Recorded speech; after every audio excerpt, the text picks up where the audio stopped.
Hello everyone, this is part 45 of What If Naruto was sealed because he was too powerful, and I hope you guys enjoy this video and to like, to subscribe, to share, and check out the playlist, to see more comment down below. Now let's start the intro. They call me a god. They call me a god. They call me a god. Join my membership, the perks are great. It's in the description. It took another day after leaving the camp on the Konoha side of the Tenchi Bridge for Naruto to reach the other side, well within the country he planned on assisting the northwestern troops with getting through, Maki tagging along to make sure he didn't namelessly somewhere along the line.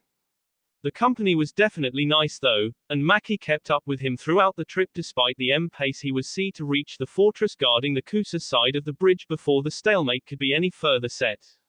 Naruto-senpai, Maki eventually said as they were traversing through the wild territory a few miles past the enemy side of the ever-widening and deepening river that separated Konoha's line from the side held by Kusa and the other smaller villages of the region. I was wondering if we could take a rest for a short bit. She sounded quite a bit out of breath, but it was the afternoon and they had been running since she had revealed herself to him the previous night. Naruto drew them to a stop in a decent little spot within the vast bamboo forest and allowed Maki to take a knee to catch her breath. Yeah, it's okay, he said, taking that moment to double-check his supplies as he heard her let out a sigh. We should make it there before sunset anyway and we'll scope it out until dawn tomorrow. That sounded right to her. The travel times that had been established to most places were set with a normal person's traveling pace in mind, not the pace of a Jinchuriki physically conditioned to never tire without even tapping into the demon's chakra. If Maki was visibly breathing hard, that was the equivalent of a normal person huffing and puffing on one's hands and knees since she was never supposed to show a thing. Sitting down next to her, Naruto put a hand on his formulative training partner's back in a soothing manner, letting her know that he was aware of just how rough the entire trip from the three-way border had been on her. Turning her gray eyes towards him, she saw Naruto give her a small smile that she couldn't help but return. Naruto-senpai would be a good leader. He was able to convey thanks towards a subordinate's efforts without even saying a word. It was those eyes of his. Naruto's eyes were the most expressive part of him. When he was ready to get down to business of the gravest of natures, you could see it. It was like you were drowning in that stare, head held full on under the water with no relief. When he was excited or happy, even if he was amused, if it didn't show on his face, which he would still do often, those eyes still lit up. They always did, even back in the dimly lit training facilities that had populated the youth. Ugh, why was she fangirling? She was past that years ago. Then again, that was when he wasn't around. Damn you, Danzo-sama, Maki thought to herself, quelling a blush back. You knew what you were doing this entire time.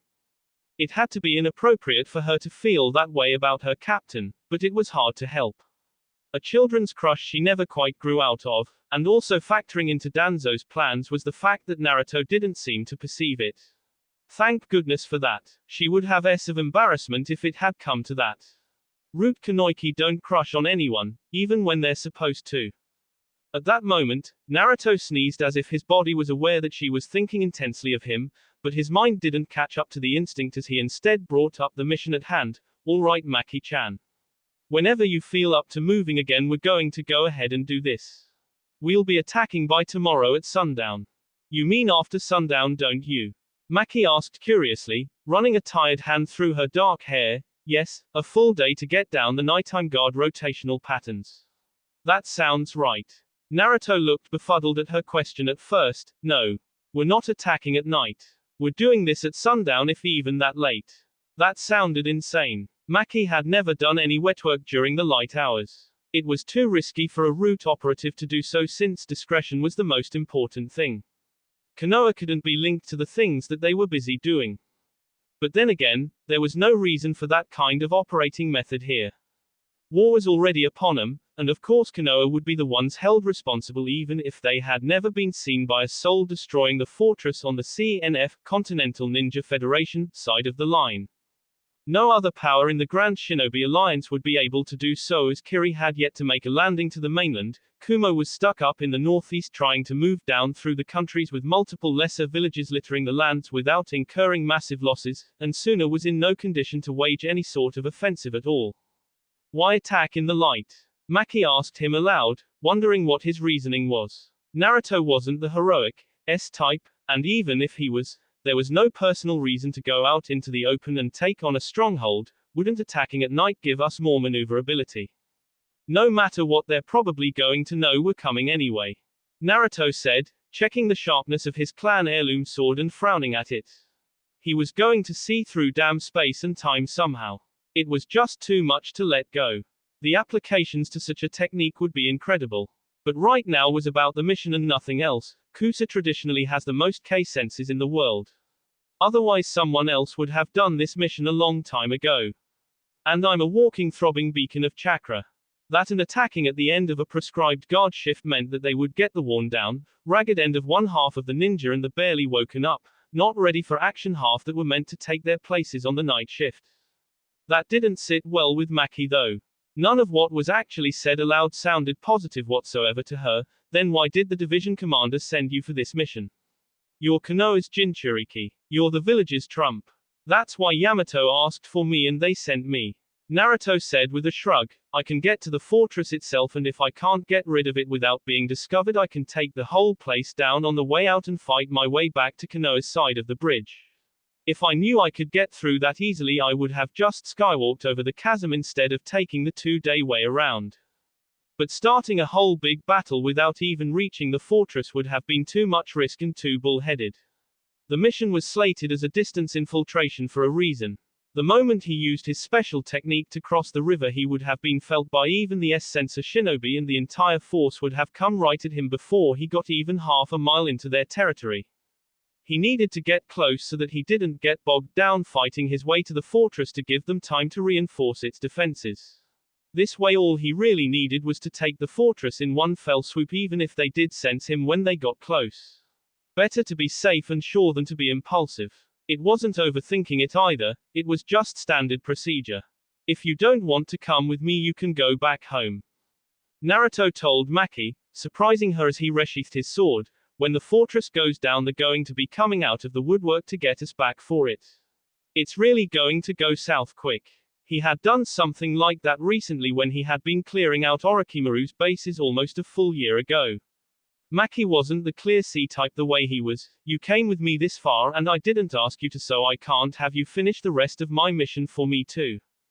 Maki stood up and drew her tanto from her back before pointing it at Naruto, seemingly offended somewhat by his offer to see and run. Naruto-senpai, I am not one of your regular friends.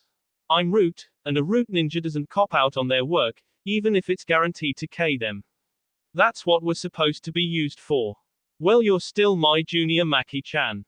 Naruto said, crossing his arms over his C and facing her down, not budging, and you don't ever go on a mission thinking you'll that's stupid. Always believe you can make it back, it gives you another reason to try harder. I am not having any of my close people in front of me when I could do something about it. It's not like it'll be any better if you get yourself K trying to protect me or someone else because you think we can't do it. Maki replied, giving him pause and forcing him to take a moment to think. What do you think I'd feel like if you went and sent me home and did this mission but somehow got K? It's the same thing. So if you think you can send me home, just remember that you suck at genjutsu and I've got a million of them. The two continued to face off, but with Naruto's will to argue broken by Maki's point, that there was no reason others wouldn't feel the way he did after he that he would if they he had no senseless fight left in him. You've got a lot of bite in you. I'm really glad that Danzo Gigi let you keep that, because I always did like it. Maki let him see a ghost of a smile as she sheathed her tanto before putting on a plain white root mask and holding up another one for him. Mask. No thanks, Naruto said before pointing at the eye that didn't originally belong to him, concealed by the contact lens. Last time I wore one of those things in a fight, I kind of lost something important. He reached up and took the mask off of Maki's face. I don't think you should wear one either. You don't want me to get hurt because of an equipment malfunction too. That wasn't a useful concern though. Maki was a trained medic and could take care of herself if she needed to. How many times would she fight someone with precision explosives that could turn her mask into shrapnel the way he did anyway? Well, there's that, Naruto said with a shrug before choosing to hook the mask onto his belt just in case, since she brought one for him anyway, but I really just want something pretty to look at before all of this gets ugly. He then had to stop and think about what he had just said. That was so lame. Damn it, living with Jiraiya was messing with his daily banter. And now Maki's face was red. Great. She was going to hit him and the team dynamic was going to be screwed for the next hour or two. Maki's face wasn't red out of anger though, more like embarrassment. But then she realized that there wasn't really anything to be embarrassed about. This was Naruto, the person that the cosmos apparently had slated her to find herself attracted to, and there was no one there but him. She'd be damned if she was going to be all tentative and hesitant about it. That was kid stuff. The intensity she stared at him with kind of unnerved Naruto since he had never seen her look at him like that before. She usually tried to avoid direct eye contact altogether, and it got him to back up until he hit a bamboo tree where she trapped him. What's the matter, Maki-chan?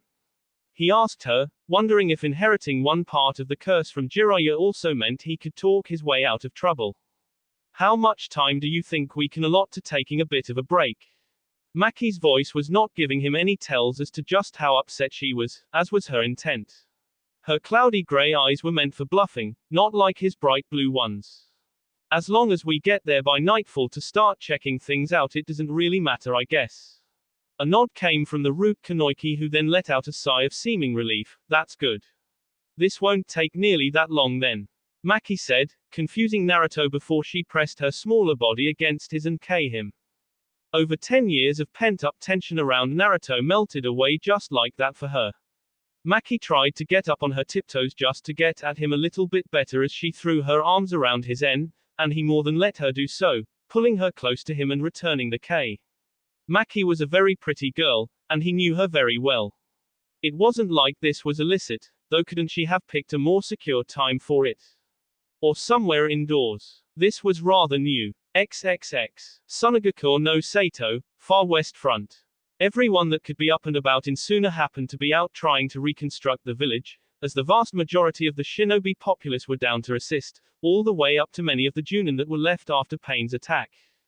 To help with picking up the slack left by Suna's losses during the grand-scale Shinra Tensei, Konoha had left a division in Kase no Kuni inside of Sunagakure to take over the village's duties of watching its own perimeter just in case of attack from an opportunistic enemy.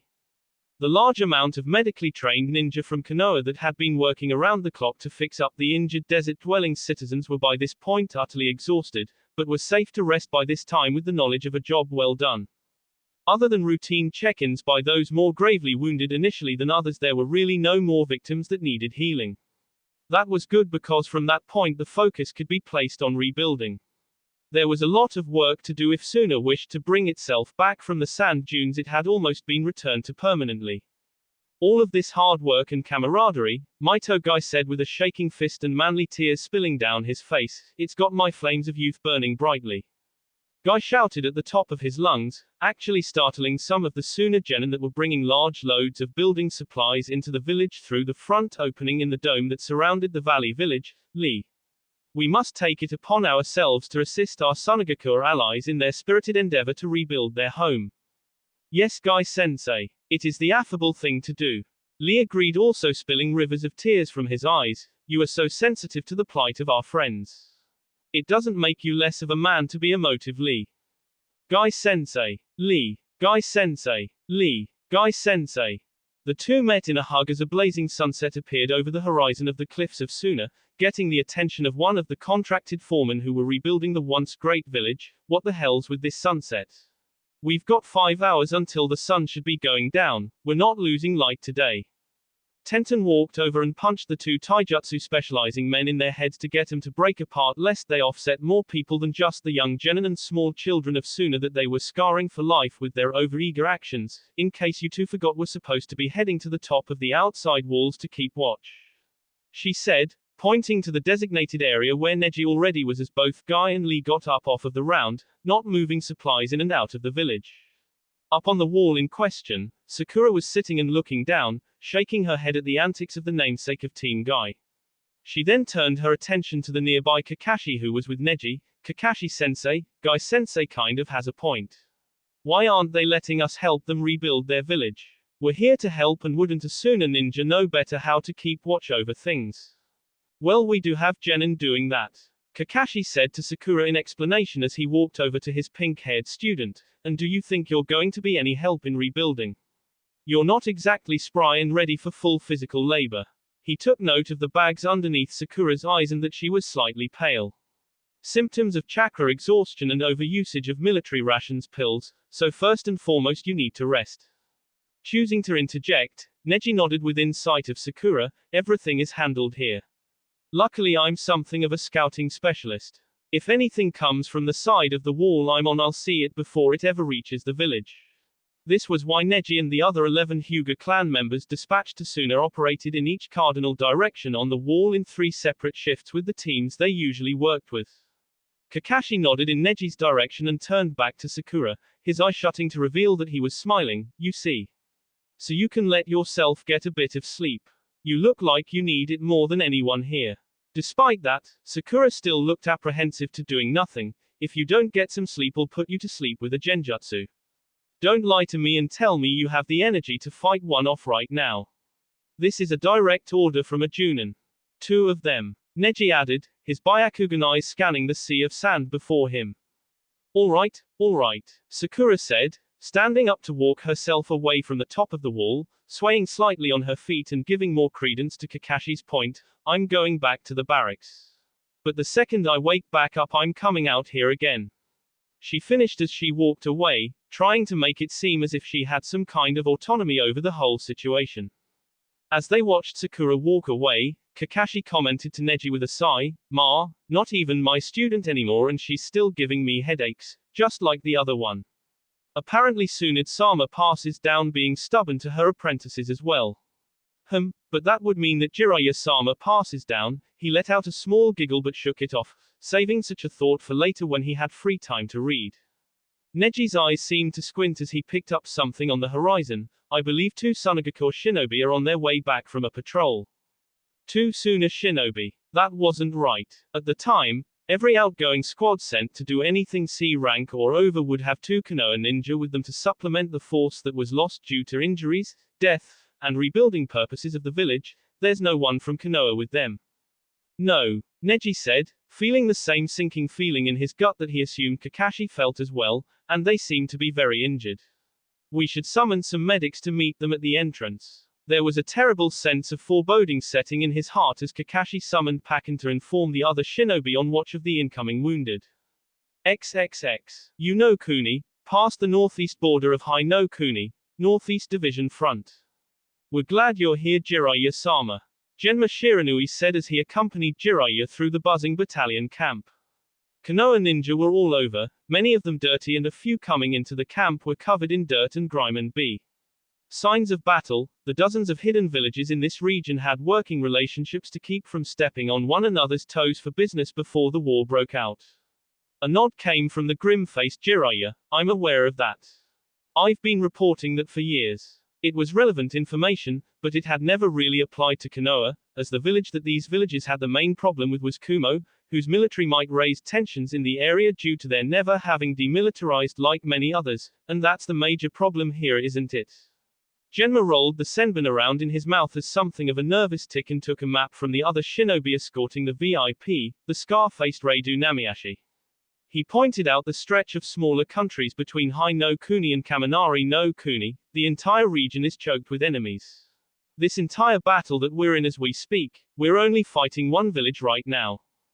Jiraiya's face twisted in a frown. It was a basic geographical advantage, pure and simple. Once one traveled northeast enough and tried to venture towards Kumo, the amount of land wound up bottlenecking, making passing through more difficult for an army. It was a basic stalling tactic, to use the landscape to keep Konoha from moving north, defending with one smaller portion of their force while the main bulk of the army dealt with the isolated Kumo further north. It was the best choice this portion of the CNF could make while surrounded, and Konoha wouldn't distribute its full force to this front since it held no major threat towards them. The enemy wasn't invading Hai no Kuni, they were dug in well within their own territory, so not only did they have strong defenses right in front of Konoha, the invaders from the south were already in turf that they didn't know as well as the invaded did. For all they knew, there were tons of enemies within the territory that they held in order to sabotage them behind the front line. Reidu sighed and ran a grimy hand through his hair in exasperation. I wish Kiri would make a landing already. We're stretched thin enough as it is and we could use the extra firepower. What's taking 'em so long? The first landings should have occurred 2 weeks ago, but nothing was happening from the coast. Logistics across the ocean were a pain in the a. We can't worry about that right now. Jiraiya said, leaning against the outside of a medic tent. All we can worry about until we're told to do otherwise is our own situation here. Trust our allies to come through, and be prepared, because if something is wrong, trust me, we'll know soon enough. Now tell me what's happening elsewhere other than at the front line. It's pretty self-explanatory there. Genma nodded and pointed back somewhat towards the west. The back of the line is getting pestered. Supply routes being jumped with some ninja being captured or guerrilla ambush style. We thought it was maybe Taki, Kusa, or even Hoshi, but in one raid they were able to procure a body before the enemy could retrieve it and retreat or just destroy it on the spot. It's Oto, sir. An explosion rocked the ground but no one really paid it any mind. Blasts from a ways out were routine signs that the battle was still raging. Shimogakuren and Yumegakuren were holding that line fiercely, and invading the latter village was going to be a pain and a half. But Oto, Orochimaru was and there wasn't a real hierarchy of command established past him. That was something that was well noted by Jiraiya and the strike force that had taken down so many bases in search of Orochimaru himself. There were no strong enough leader personalities to take control of the cluster of rat's nest bases the Snake Man liked to refer to as villages. The best that could have occurred was several ninjas stepping up and calling themselves leader, leading to infighting between the different factions. Either that or Otogakuren would simply be scattered to the winds. But this didn't seem to be the case. And whatever this turned out to be did not look to be very promising for Konoha's northeastern front. Not only did they need to deal with the sniping shots coming at the division's infrastructure from Oto, they would need to break this line to get north and assist Kumo, or vice versa to get assistance from Kumo. Sigh, I'm getting too old for this crap. Jiraiya said, using his one available arm to rub his temple. He'd much rather be a few miles behind the lines, back in the tourist village Yugakuren, soaking in a nice hot spring being attended to by a bevy of beautiful ladies, but here he was leading this division, currently the most embattled one out of all of Konoha's fronts. Damn him and his sense of patriotism. XXX. With Naruto and Maki, 1 day later, late afternoon, northwest front, behind Kusagakure's main line. Naruto and Maki couldn't safely get any closer to the fortress without possibly alerting any attentive ninja with sensing ability. They had to take their chances staying in the bee-trap laden woods surrounding the stronghold, out of view of any sentries until it was time to launch the attack. They had to make it count too, as there were sounds of battle coming from the east. It sounded like there was a full-scale battle taking place across the river. So did that mean that Taki had sent reinforcements to flank Konoha from the north the way Yamato had said it had been anticipated to be? The cost of getting bogged down, you're left a sitting duck for counterattack. And it was too valuable a position to just move and give up to the enemy. Domination of that river meant domination of the northwestern front. With a hold on that river and with a strong foothold into Kusagakure-held lands, Konoha could funnel feeler forces south into land held by the ringleader village to all of the chaos, Omegakure, and they could continue advancing west towards Kusa to knock them out of the war. That all wouldn't happen if the back of the northwestern division was broken in this battle and they were forced to fall back into Hino Kuni. That was too much open land to give to the CNF, who would just spread out across country and attack deeper into the country from different angles. So far the only 2 of the 4 members of the GSA that seemed to be fighting the bulk of the war seemed to be Konoha and Kumo, who both seemed to be fending off the barbarians from the gates. Well, it was time for a little change as far as that went. The fronts were established. It was clear who Konoha would be fighting and where the battles would occur. It was time they stopped playing rope-a-dope and started hammering away and letting these bastards know just who they were messing with in case they forgot over the last 17 years. To say the least, it was time to scare the hell out of these clowns. People used to be afraid of Konoha. No one set foot over Hino Kuni's borders without looking over their shoulder every 7 seconds. Because Konoha had people that you were legitimately afraid of. Tsunade, Jiraiya, Orochimaru, Tsukumo Hatake, Danzo Shimura, Itachi Uchiha, and the entire damn Uchiha clan that everyone seemed wary of, to say the least, abroad, not even counting the might that the respective Hokages all had to their names. And Kumo had terrifying legends of their own. But in times of peace people thought that Konoha was soft. Untrue. There were just as many twisted bastards in Konoha in peacetime as there were in times of war, there was just no need for them. War actually made other countries aware of these particular psychopaths. Well, by the time the sun set on this day, Naruto would be one of these psychopaths. An outright devil among the living to his enemy, a hero to his homeland, that was what a Hokage boiled down to being. So how are we doing this, Naruto-senpai? Maki asked Naruto as they sat in the branches of a normal tree half a mile away from the fortress. Your small toad summons brought us the intel on enemy movements during shifts, and we've got the battle on the Konoha-held side of the river to keep full attention away from keeping watch over the fortress. It won't matter. We aren't sneaking in without a fight, Naruto said, hand to his chin as he weighed their options. They could try sneaking onto the premises, but the second they crossed the fence line all bets would be off. It didn't take much to fix a proximity barrier the way Konoha had around it, so there would be no sneaking in either above or beneath ground.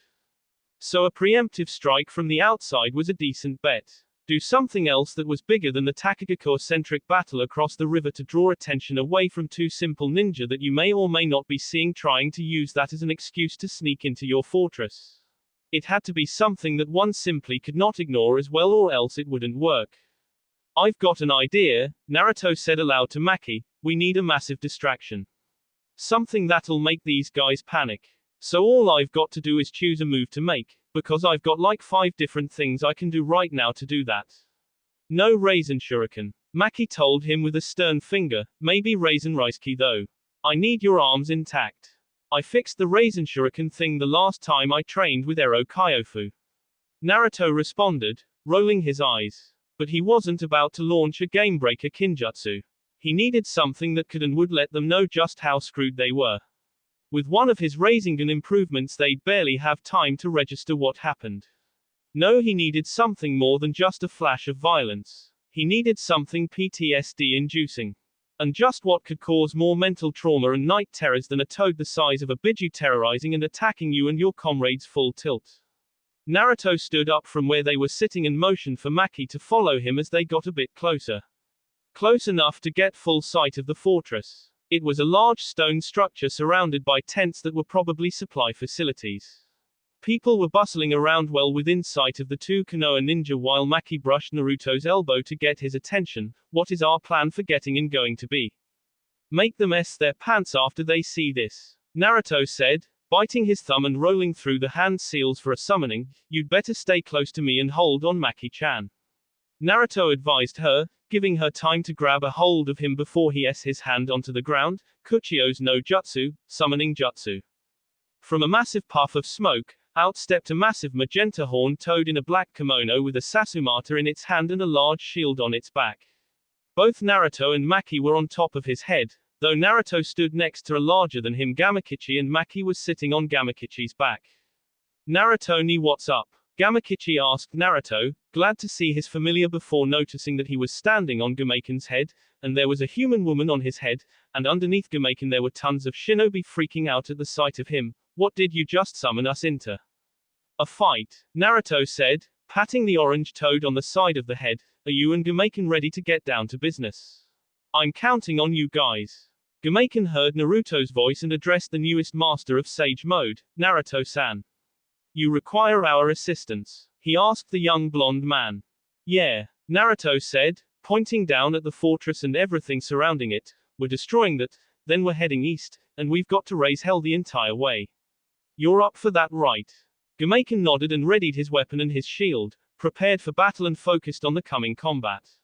Meanwhile Gamakichi's eye was twitching. So you want me to go down there and fight all of those ninja right now? You'd better treat me to one hell of a drink after this is over. Just pretend that it's like the forest of death and the spiders, Naruto told him before pointing to Maki, who was peeking over the top of Gamakichi's head, and Maki-chan's a genjutsu user so she can confuse the hell out of them while we see them down. I hate fighting those stupid spiders, Gamakichi grumbled in return as from inside of his vest he pulled out a tanto, resigning himself to helping Naruto out with his battle. He didn't want to grow all apathetic and grouchy like Gamabunta did every time he was summoned.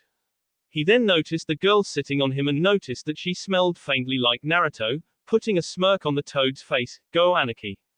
Shut up, Naruto said, shutting his eyes to look inward so to speak. We've got to make this one fast, Kyuubi.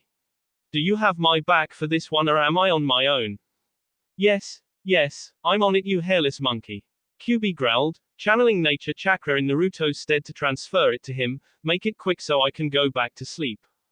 Trust me, I don't want to be here any longer than I have to either. Naruto thought to himself as his eyes took on Sage Mode traits and he allowed his Sharingan eye to come into use from behind the contact lens. Maki-chan, stay on, Kichi, and do your genjutsu thing to screw these guys up. We're going to be clear, see. Gumaken, just flat out raise hell and stay with us. Got it. You can count on me. Gumaken said, driving his shield into the ground to S the enemies below and stir up trouble. Go now, Naruto-san. His body reinforced by Sage Mode, Naruto jumped directly down from the top of Gumaken's head, not even using Haratsu Seigen to slow or stop his fall, but instead forming a massive Rasengan in his right hand. Senpu, Odama Rasengan, Sage Art, Great Ball Rasengan. Landing right in the middle of fleeing and retreating ninja trying to scramble back to the fortress, Naruto pulverized them and the ground around them with his greatly enhanced Rasengan.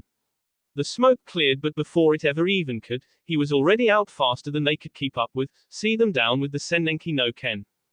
From up on Gumaken's head, Gamakichi and Maki looked down at Naruto, see a path of wanton carnage through the hapless Kusa ninja who were finally reacting to the smaller ninja's presence instead of just Gumaken's, not knowing which was the bigger threat but still assuming it was Gumaken. So you and Naruto ni ha. Gamakichi said teasingly. Maki just placed her white porcelain mask over her face so that the toad didn't see her reaction to him bringing such a topic up. Let's go already. Naruto-senpai could use the help to make sure he doesn't get blindsided. A poor excuse. With his awareness and reflexes in Sage Mode combined with the perception of the Sharingan eye, she really doubted there was anyone here that could catch him off guard without using a genjutsu, and even then with the eye active he could see through it. She had to save face with Naruto's favorite summon though.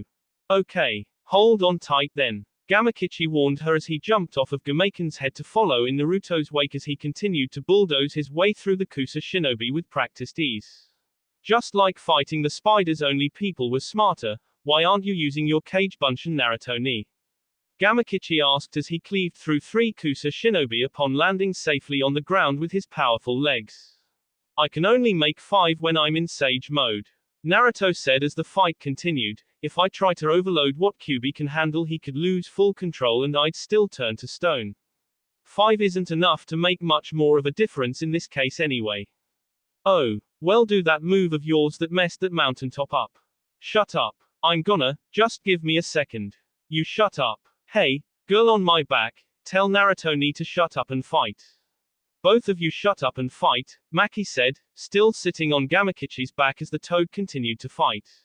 Focusing on her own contribution to the battle, Maki made 2 hand seals and held the bird seal, Suiyu no Eiku, mournful melody of the weeping willow. As Gamakichi and Naruto eventually stood back to back and started fighting off enemy after enemy as Gumaken advanced on the fortress itself, the dozens of Kusa shinobi in the vicinity found themselves bound by what appeared to be weeds appearing from the ground until large trees started growing up to reveal that they were the leaf branchlets of weeping willow trees. While some were merely caught around the ankles and held in place by both arms, some were held around one single wrist and could merely see themselves free. Others were wrapped up entirely around the body and some around the end where they were choked lifeless and some dropped to the ground as if a noose had been tightened around their end. Man, that was a nasty genjutsu. Kichi, let's mop these clowns up before too many people break it. Naruto said, placing a hand on Gamakichi to channel wind chakra through his partner. Let's not have Maki-chan hold these guys here for nothing. Gamakichi nodded and his cheeks puffed out while Naruto momentarily unsealed the Amaterasu flames in his left arm. The S-black flames were released in time with Gamakichi releasing a steady jet of toad oil from his mouth that Naruto dropped a spark of the Amaterasu flames onto. Senpu, Yami Gamayu Enden, Sage Art, Dark Toad Oil Flame Bullet. The jet of oil from Gamakichi's mouth, fueled to spray with more force and speed by way of the wind chakra Naruto had been channeling through him, ignited with the otherworldly black fire that took the oil like the accelerant it was, dousing the enemy in a powerful dark blaze that Gamakichi guided in a complete circle around himself, Naruto, and Maki. The cries of those caught in the flame were those that had been freed from Maki's genjutsu. Too bad there was an even greater pain for them right behind it. At least there was no pain after that point, because their suffering gave way to their deaths. But Naruto-senpai were trapped now. Naruto just smirked at Maki and she remembered what he did with the black flames upon seeing her. He could reseal them back into his arm no matter how much he managed to manifest and how much came from the spread of the fire, which he did right in front of her at that moment. Okay, but now what? Naruto looked forward at the fortress and the setting sun in front of them and then behind them towards the east. Gamaken. Go east and cross the bridge. I want you to help out the Konoha shinobi that are in battle right now. Gamaken stopped his unbeatable rampage on the Kusa shinobi who were trying to dredge up some kind of way to bring the big toad down, as even their powerful ninjutsu would just end up being stopped by his shield. Are you certain? Naruto's response was the formation of two Kage Bunshin at his side as he held his right hand above his head. This got Gamaken's jaw to drop for a moment before he nodded. Very well. I'll do my best, Naruto-san. And with a great jump he started heading east as directed. As Maki saw Naruto's clones begin to form a wind shell around the Rasengan core in his right hand, she let out a gasp before fully preparing to turn on the medic nin in her to scold him. Naruto-senpai, what did I tell you about using that jutsu? You'll tear your arm up for life. I told you I fixed it already, Maki-chan, it's cool. Naruto shouted back at her just as the wind shuriken-coated Rasengan began letting off its high-pitched whine that showed that it was ready. But he didn't charge forward with it to ram anything the way he did when he fought Itachi and Sasuke. Instead his clones dispelled with their jobs complete and Naruto actually threw it. Futen, Rasen Shuriken, Wind Release, Rasen Shuriken. It flew through the air smoother and straighter than an actual metal shuriken would have. The wind chakra comprised blade spinning all the way at a speed no less a shinobi could have dodged. And when it touched the wall of the fortress it see right into it before expanding into its destructive wind sphere, disintegrating the lesser materials of the stronghold and bringing what was left of it down around the foundations. Maki stared in awe at the destruction wrought by a perfected Rasengan variation. And just like Naruto said, there was no damage done to his arm whatsoever. But what was left of the Kusa forces grew a backbone once Gamaken left, and seeing Naruto take down their fortress with one jutsu only made them desire his head as compensation. Naruto started blocking projectile weapons with his ninjato after hearing them whistle through the air, and Maki jumped back onto Gamakichi as the toad hopped away from some weapons thrown his own way. Tenchi Bridge? Maki asked, her tanto drawn just in case it was necessary. Bridge. Naruto and Gamakichi replied, as the blonde made 5 Kage Bunshin to surround Gamakichi's backside to make sure he was safe for their retreat back across the bridge. Come on, Kichi. The clones and Maki-chan'll have your back. You're with me because we'll see our way out of here. He barked with authority as he rushed headlong into the enemy barring their path from the east, Gamakichi right on his heels. Both human and toad see the enemy down before they could even reach any sort of apex with their weapon swings or finish any hand seals for their jutsu. That was going to be one long 2-mile run. XXX. High no Kuni side of Tenchi Bridge. The bridge was in full sight for the currently embattled platoon, as not only were they being attacked by Takagakure ninja, they were taking it from across the bridge from Kusagakure as well. Tayuya's flute was working overtime as her steady stream of notes gave wordless directions to her 3 large summoned demons who were moving about the forest, assisting the other Konoha ninja in her combat group as best she could. Yamato Teiku was right. Even setting up measures to stop it didn't do that much. They pushed through our original defensive position north and drove us back. The battle had turned into a team deathmatch in the forest around Tenchi Bridge and on the same bridge, as they were fighting to keep Kusa from destroying the bridge so that they could eventually advance over it after it became known that Naruto had destroyed the fortress on the other side and had crippled Kusa's defensive efforts. In another place, Anko was trying to pick off enemies throughout the forest with weaponry, riding on a large boa constrictor that devoured and anyone that got in its way. Crazy Bee could really fight. And being stuck in a glorified staring contest with the Kusa force across the river for at least the last week or so had her chomping at the bit for some old school bee. Meanwhile Tayuya smirked as she saw a Nara clan member capture several Takagakure shinobi with their shadow technique, allowing her to take advantage and use her doki that possessed the club to deliver sweeping S that ended their lives in one swing. From behind she heard the sound of metal clanging and turned to see that both Kotetsu and Izumo had her back with the dual kunai blades that were connected by a chain for teamwork fighting. She gave them a nod of acknowledgement that they both returned with smirks as she continued playing her flute, and they all carried on with the fighting. As the battle continued, the ground shook with a thunderous crash. The northern portion of the battlefield forest where Taki reinforcements were slated to continue appearing from wound up being cleared from the earth with a swing of a massive Sasumata that ate up lots of the actual topsoil to boot. Over the top of the tree line, it was seen that a large magenta toad was there with a vengeance, as it was helping them destroy enemy troops with a vengeance, like it had something to prove. Only 2 no summon toads. Tayuya thought to herself as the Takagakure ninja started freely retreating back north and the Kusa ninja started falling back to the Tenchi bridge to escape to the fortress across the river, and I don't hear any loud annoying yelling about how great the awesome toad sage is. So that means that it's the other one. She thought to herself with a smile as she chose to join in with many of the others set on chasing the Kusa attackers back to the bridge, set on turning their retreat into a full-on rout. Upon reaching the bridge and seeing the shinobi that were running away, Tayuya smirked at seeing a larger-than-human orange toad fighting off the head of the retreating Kusa force. XXX. With Naruto. Naruto and his 5 clones were busy fighting off a wave of Kusa troops that had come storming across the bridge as if the devil himself were chasing them. Able to see Gameiken terrorizing the enemy a little bit north in the woods, they could tell why they'd be scared with reinforcement like that from Konoha. It wasn't as if either village had a Jinchuriki or a grand summoning contract that could go toe-to-toe with a boss-level summon. Why did your cute partner run away when we got to the bridge, Naruto ni? Gamakichi asked as he swung his blade with a practiced precision. He'd be better at Kenjutsu than Gamabunta once he got as big as his dad at that rate. Your comrades are right over there. I can see them. Maki-chan isn't supposed to be here, Kichi. Naruto explained, jumping on top of his toad brother's head to throw some shuriken into the sky and form some hand seals to rain down some hell, Raiten, Kaminari shuriken, lightning release, lightning shuriken. Jolts of lightning fell sporadically from the sky, striking at the enemy just as the Konoha contingent reached them, and a pincer attack was waged to eradicate the remainder of the unfortunate enemy ninja. The ones that didn't fall by the hand, blade, or jutsu of Konoha's vicious counterattack took their chances with spilling over the side of the bridge to fall all the way to the rapidly moving river below. It took less than 5 minutes to finish them. Kusa didn't allow a single one of themselves to be taken prisoner to their credit, and that meant that no one walked away on the CNF side of the defeat. The wood of the bridge was red and utterly slick with B by the end as the last dregs of sunlight seemed to be fading towards the west.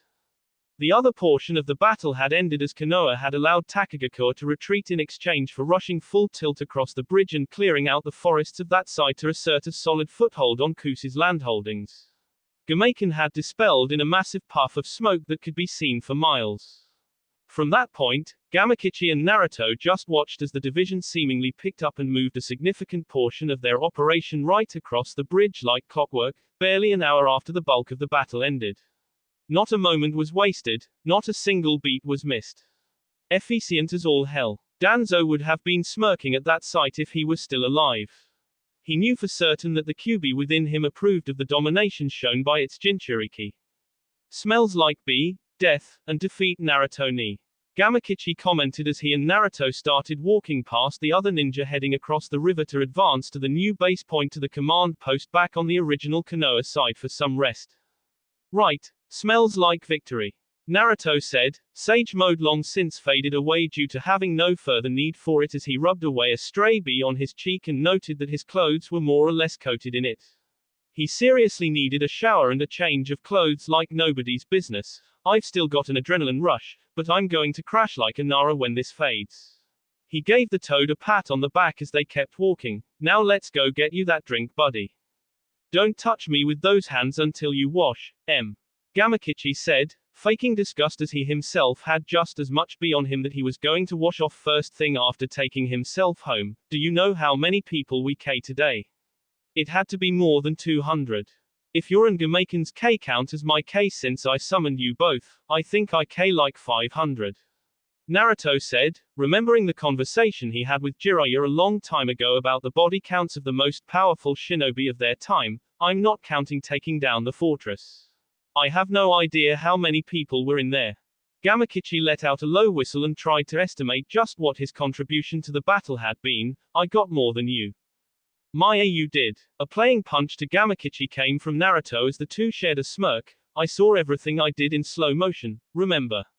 Naruto said, pointing at his replacement Sharingan eye before he allowed the contact lens over it to hide it again before it started significantly draining him, not that it would occur anytime soon. Gamakichi rolled his eyes as the two continued on across the bridge.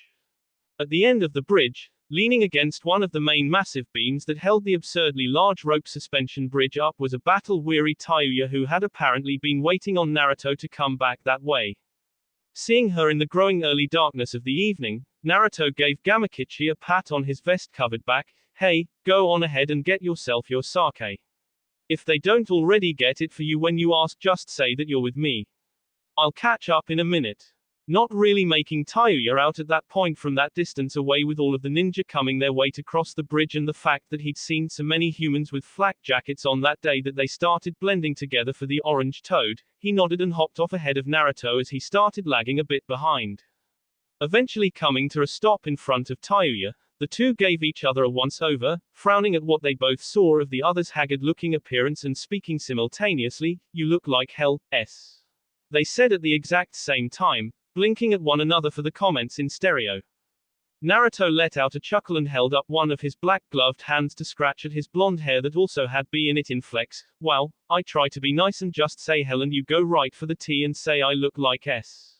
Thanks. I needed that. He finished sarcastically, getting a knock to the shoulder for his trouble.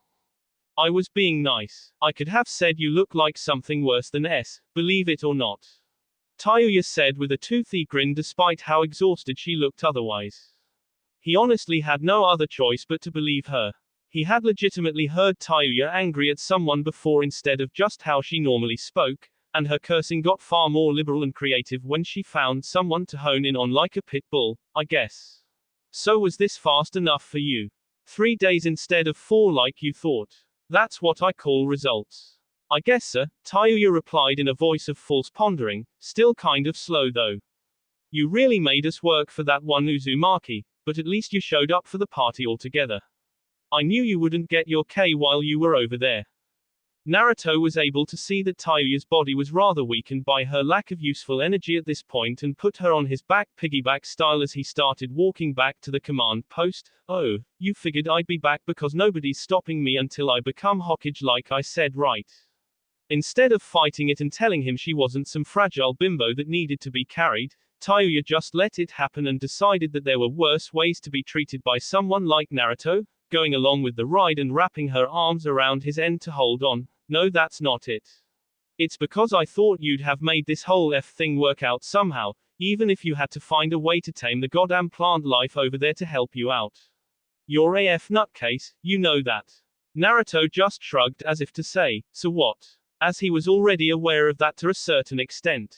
Tayuya just settled into keeping her hold on him as he walked her back to the base to get some rest. Man, where did Maki-chan go? Did she really just see out and go home? The mission was done, I guess, and she can't really be caught away from Konoha like this, so I guess it fits. He then turned to the side and had to do a double take as he saw Maki walking next to him. Damn, well there goes that theory. I am not Maki, Naruto-senpai. She locked you in a genjutsu so she could say this to you without anyone seeing her. Please don't speak out loud or someone will think you're crazy or they're under attack. Whoa, she got him with the Sharingan off, damn. Did you know she did that to me? Naruto asked, the QB in his head. Yes, I did. Now shut up and listen to the girl already so I can go back to sleep. All of that hapless S makes me sleepy.